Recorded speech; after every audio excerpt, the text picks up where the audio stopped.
2024 আমার নজরে আছে যে আখলিস উদ্দিন সনদ মানিক মিয়া এবং Raina Begum wife of Farid Ali town Kubja, তাদের দুইটা সার্টিফিকেট পাওয়ার জন্য তারা অ্যাপ্লাই করেন।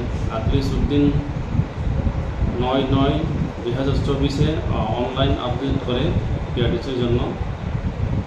এখানে দেখা গেছে যে হিয়ারিং ডেট হলো 22/5/2024।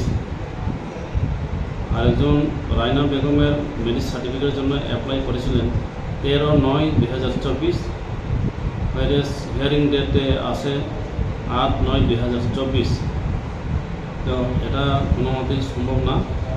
তো এই দুটি সার্টিফিকেটের জন্য যে অ্যাপ্লিকেশন দেওয়া হয়েছিল সেটা দুটোই আমার সিগনেচার জাল করা হয়েছে।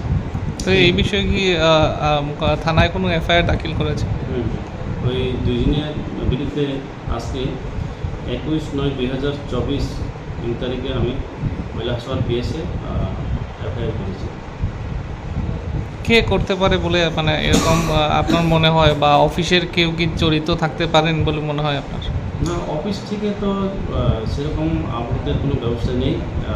সেটা আমি মনে করি যে বাইরে থেকে কোনো সিএসসি থেকে সেটা করা হয়েছে, সেটাই আমার মনে করছি।